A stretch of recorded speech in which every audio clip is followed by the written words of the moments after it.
এবার পপির স্বামীর পরিচয় প্রকাশ্যে এলো। সন্তান বিষয়ে আর কি জানা গেল, বিস্তারিত জানতে ভিডিওটি শেষ পর্যন্ত দেখুন।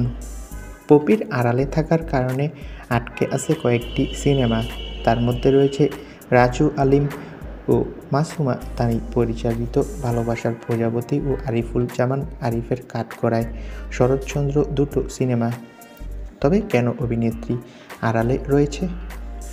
সূত্রের খবর বলছে 2021 সালের অক্টোবর মাসে অভিনেত্রী পুত্র সন্তানের মা হন।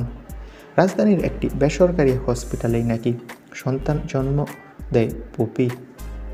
সাদিকা পারভিন পপির স্বামীকে এতদিন তার পরিচয় নিয়ে অনেকটা ধোঁয়াশা ছিল।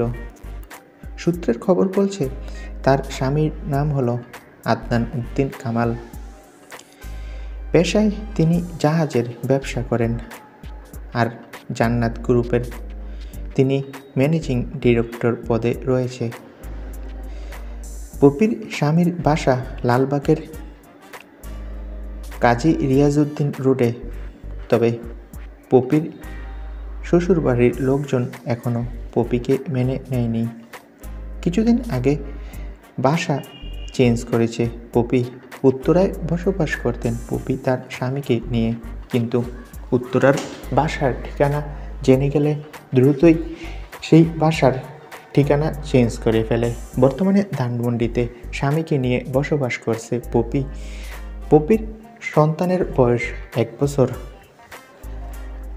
আবার আরেকটা সূত্র বলছে পপির সন্তানের বয়স 2 বছর।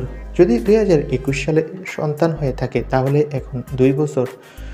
পপি চাচ্ছে তার জীবনটাকে গুছিয়ে নিতে, এই জন্যই নাকি অভিনেত্রী আড়ালে রয়েছে। তো বন্ধুরা, পপিকে নিয়ে তোমাদের কি মন্তব্য কমেন্ট করে জানাও, আর আমাদের চ্যানেলটি সাবস্ক্রাইব করে রাখো। ধন্যবাদ।